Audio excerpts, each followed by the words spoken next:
We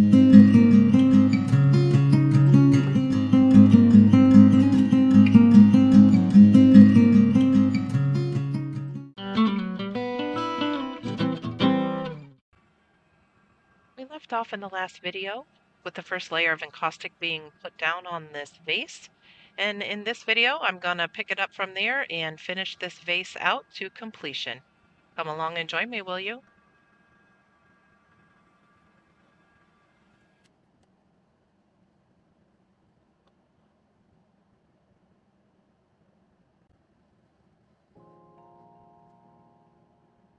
I took a couple of different tools and went around and cleaned up some of the spots that the encaustic was very thick or that had runs that I didn't want. Some of the plaster pieces that I had previously applied, the encaustic layered up real thick in between those, and I wanted to clean those out.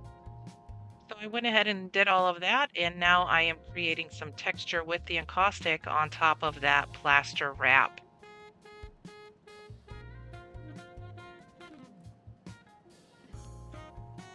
At this point, I'm going to use some Winsor and Newton burnt umber oil paint, and I'm going to use that to create some contrast and put in all of those different areas of texture that I created.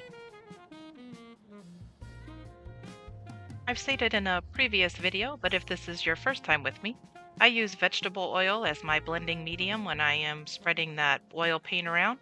I like to use the vegetable oil because it's safe, it's cost effective, and it is an easy cleanup.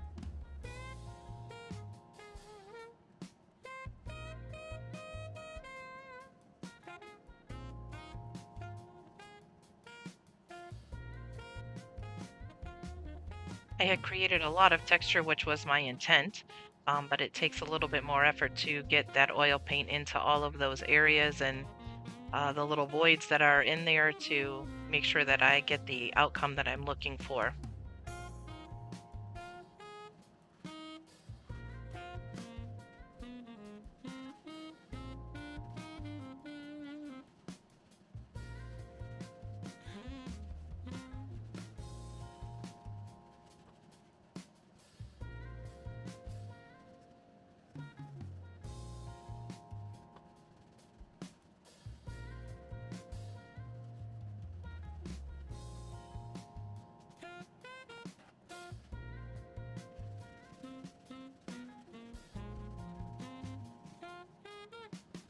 All of the luxurious texture that I created is great, but it can make it more challenging to get that oil off of the surface. And I want to be careful now so that I don't cause any delamination later. Sometimes if there's too much oil residue left, when you go to put your next layer of encaustic on, it won't bond properly, and that can cause it to come apart later, and we don't really want that. So that's why I'm being a little extra thorough here to make sure I get all of that off as best as I can.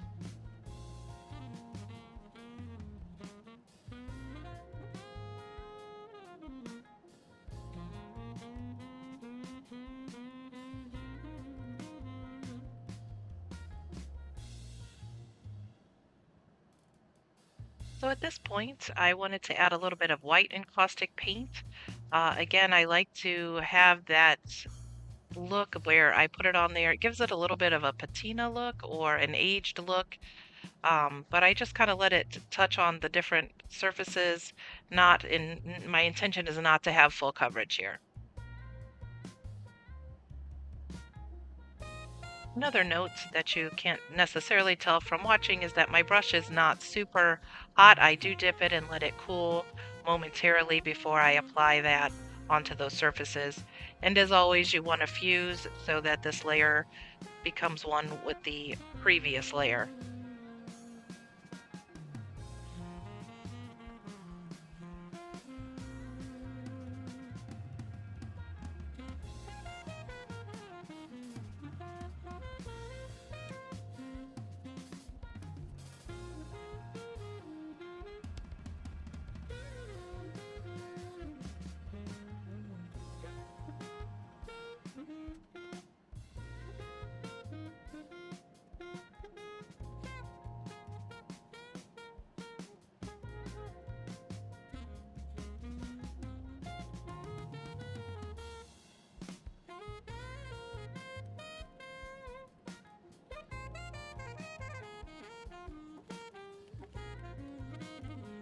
this point in the process, I let the wax cool a little bit, and I grabbed my handy pizza cutter to make some lines around the neck of the vase. And then I grabbed one of my dental tools that I have handy to make some marks around the vase that look a little bit like writing, although it's not really saying anything.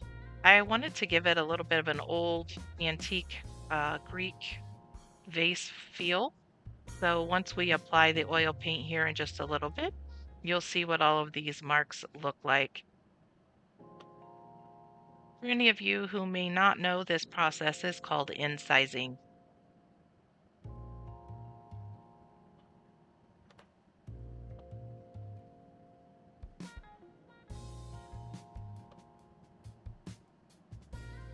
Once again, I'm going to take that burnt umber paint, oil paint. I'm going to rub it all over the surface of the area where I just created all of those marks. Get that oil paint pushed into all of those cracks that I made and clean that off of there, and you'll see the results here in just a moment.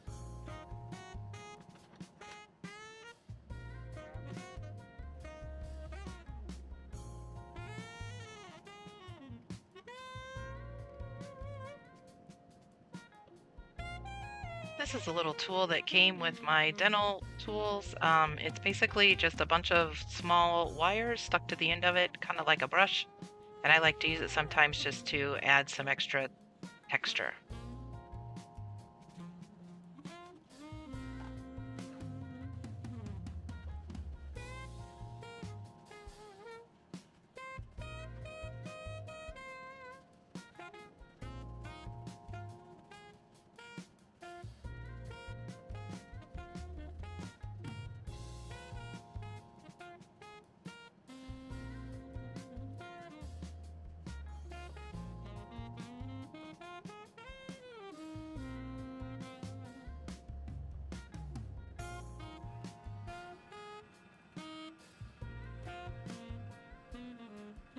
I'm just going ahead and doing a light fuse on all of those marks that I just made to get those set into the wax.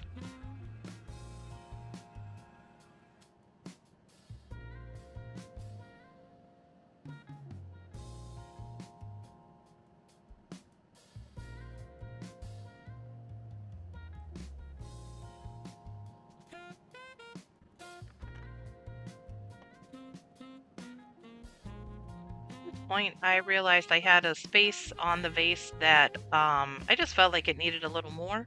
So I have this little plastic round, I'm not even sure what it was. I think it's the inside of a tape, scotch tape. And I just laid that on there and took one of my tools there to scratch the circle around. Now, because this tool has a little ball on the tip of it, it was digging out a little more wax, making it a wider channel. And so I needed to make sure I cleaned that wax off of the surface and off of the tool. But it also made it a little more interesting trying to get the oil to stay into that area that I was creating. But we're going to incise and cover that with oil paint now also.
At this point, I decided I wanted to add some thread to the neck of the vase.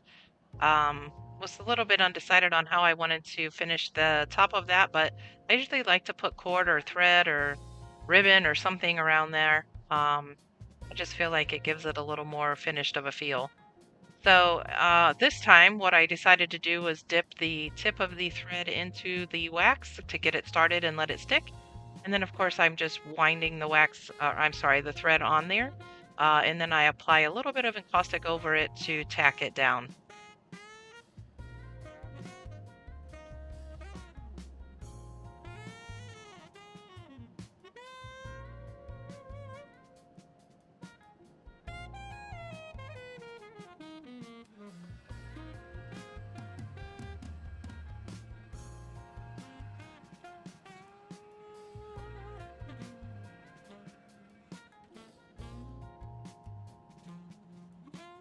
I was looking at it, and although I liked it, I didn't feel like the thread was showing as much as I wanted it to, so I decided to go ahead and put a second layer of thread on there to see if that would help with the look that I was going for.